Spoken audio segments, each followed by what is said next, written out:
Here is your dividend. You feel richer, don't you? You just got paid. Except you're not. I just tore that piece off the money you already owned. This is the biggest lie in personal finance. The idea that a dividend is free money printed out of thin air. It isn't. It is a forced liquidation of your own asset, handed back to you, often with a tax bill attached. And yet, every day in my comments section, I see the same war. I'll never sell shares. I'll just live off the dividends. Versus the total return purists who say dividends are irrelevant. So who is right? Today, we are ending the debate. We are going to look at the cold, hard data, specifically for us here in the UK. We're going to look at the tax traps lying in wait for you in April 2025, the massive underperformance of high-yield stocks, and exactly, and I mean exactly, how you should invest at age 20, 40, and 60. If you want to retire without running out of money, you need to watch this. This isn't by accident. The algorithm brought you here because your retirement plan might have a hole in it. Let's start with the free money myth. Imagine you own a share of British Tea Co. It's trading at $100. The company decides to pay a $2 dividend. The night before the dividend is paid, you go to sleep with $100 of stock. The next morning, the market opens. What happens? Does the stock stay at $100 and you get $2 cash? No. The stock price mechanically drops by the amount of the dividend. It opens at $98. You now have $98 in stock and $2 in cash. Total wealth, $100. You haven't gained a penny. All that happened was a transfer from your investment pocket to your cash pocket. Academics call this dividend irrelevance. I call it a forced withdrawal. If you had just sold $2 worth of shares yourself, the mathematical result would be identical. So, why does this matter? Because when you say, I'll never sell shares, I'll just live on dividends, you are essentially saying, I will let the company decide when to sell my shares for me, regardless of whether I need the money or what the tax man thinks. And speaking of the tax man, he is very interested in that $2. This is where the Americans in the comments can tune out. But for my Brits, listen up. This is critical. A few years ago, we had a $5,000 tax-free dividend allowance. It was a beautiful time. Then it dropped to $2,000, then $1,000.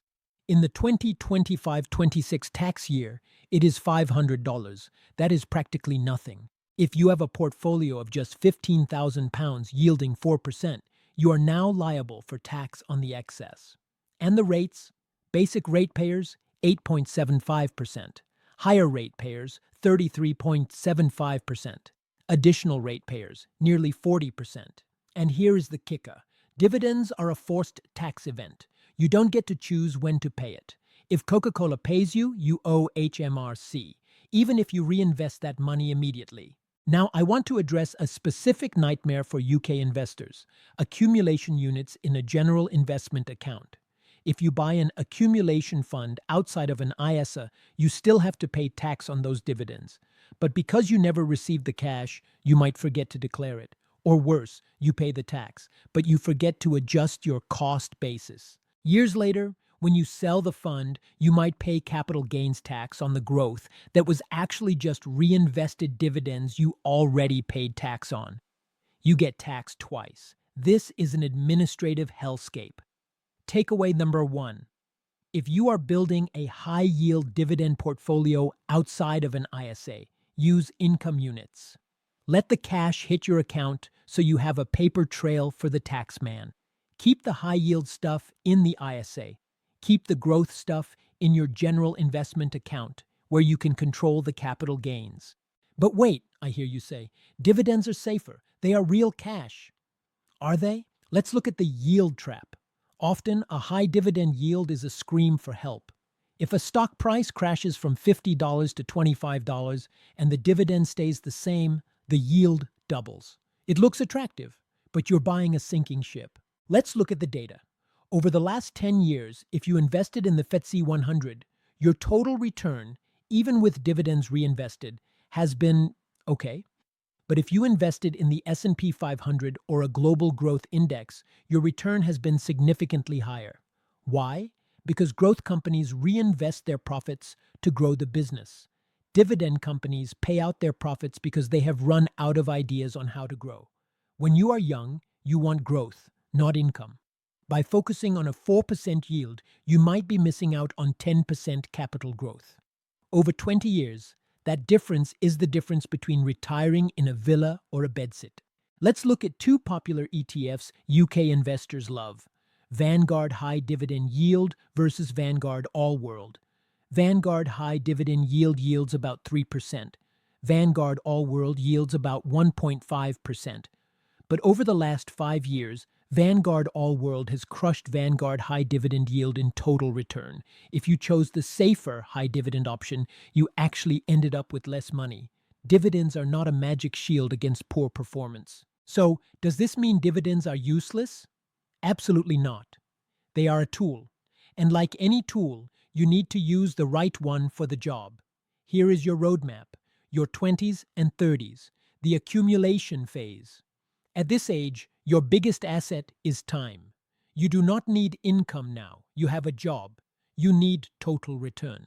Your strategy should be: 1. Maximize growth. Focus on broad global indices. 2. Ignore yield. Do not chase 5% yields from dying companies.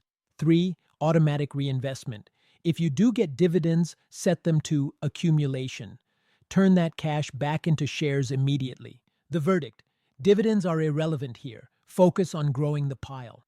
Your 40s and 50s. The transition phase.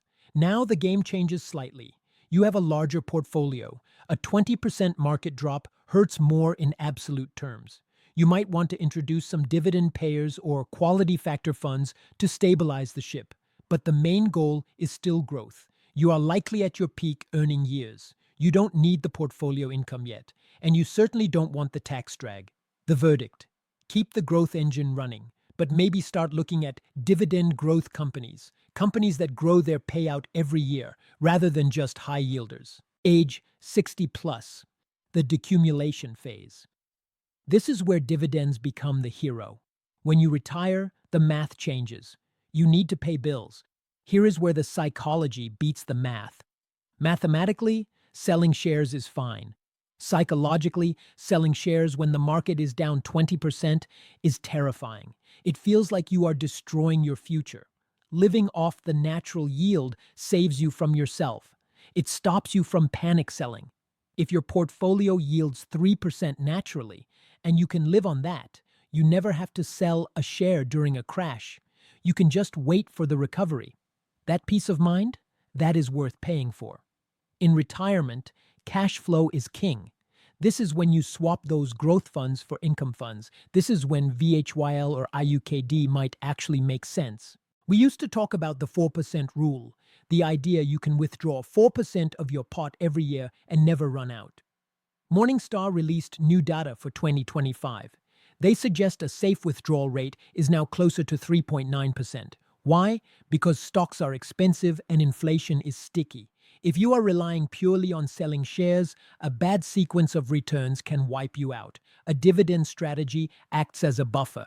It provides a baseline income, say 2.5% or 3%, so you only need to sell a tiny amount of shares to top up to that 3.9%. It makes the withdrawal plan sustainable. Now, before we dive deep into the specific fund recommendations, quick disclaimer: I'm not a financial advisor. This video is for education only. Always do your own due diligence and speak with a certified advisor before making financial decisions. So, here is the truth. Dividends are not free money. In your accumulation phase, they are a tax drag that can slow down your growth. But in your retirement phase, they are a psychological safety net that can save your sanity. Don't be a zealot.